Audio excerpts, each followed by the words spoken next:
Hi, Kat. Today we're going to read Coco. Now, this is one of Daddy's favorite movies.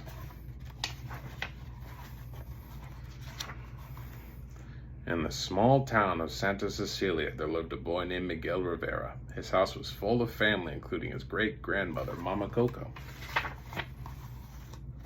Every year on Dia de los Muertos, the Day of the Dead, his family shared the memories of relatives who had passed on.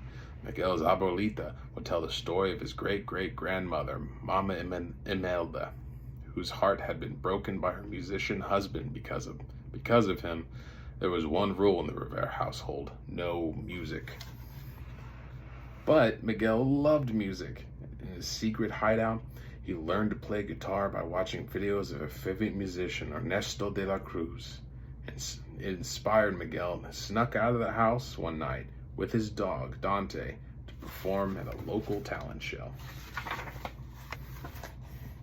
But on the way out, Dante jumped onto a family ofrenda, or altar. Mama Imelda's photo rumbled down with a crash. That was when Miguel made a discovery. Mama Imelda's husband was holding a guitar, and it looked very familiar. Mama, Coco's papa was Ernesto de la Cruz, Miguel cried. I'm going to be a musician. But because of their family rule, his abuelita took his guitar and destroyed it. Miguel ran as fast as he could to Ernesto's tomb, where the musician's famous guitar still hung. Taking it off the wall, he said, "Please don't be mad. I need to be a musician like you." And he gave the legendary guitar a strum. All of a sudden, Miguel noticed all the skeletons around him. They had followed the path of marigold petals to visit their living relatives on Dia de los Muertos.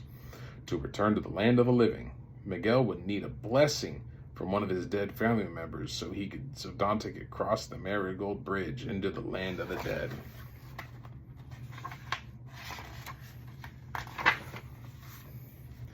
Miguel found Mama Imelda, but she said she wouldn't give him her blessing if he wanted to be a musician. Miguel had to find another way, so he teamed up with a skeleton named Hector, who said that he knew Ernesto de la Cruz. With some shoe polish, Hector made Miguel look like a skeleton. They traveled all over looking for Ernesto. They even performed together in a talent show.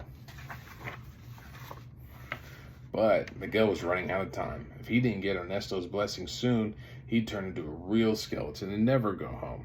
So he ditched Hector to find his great-great-grandpa on his own.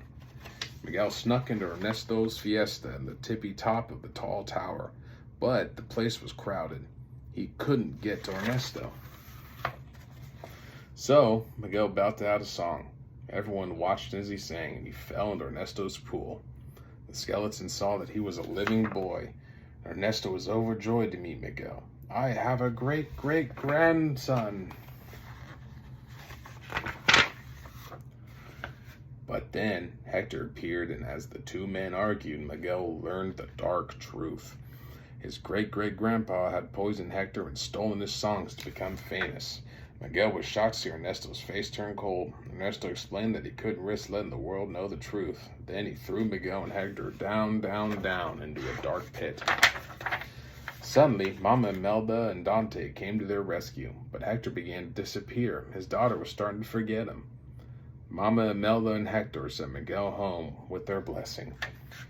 Back in the land of the living, Miguel rushed to Mama Coco. He sang "Remember Me" to remind her of Papa.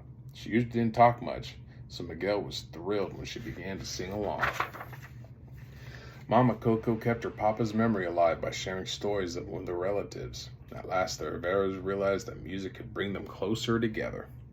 And now, Miguel knew that he could follow his dream, become a musician with his family's support. The end. Wow, that was a really good book. And it really talks about music. And music is one of Daddy's favorite things. Actually, don't you really like music too? I know when we're sitting in the car, I like to turn up the music and then just sing and then dance. And I love hearing you do the same thing. Mommy really likes music too. Can you send me a video maybe of you singing one of your favorite songs? That way when I really miss you, I can watch it And then maybe, if Dad has time, he can send you a video of him singing one of his favorite songs. I think that'd be a lot of fun. But all right, Cat, I really gotta go. I love you so much, and I really miss you. All right, bye.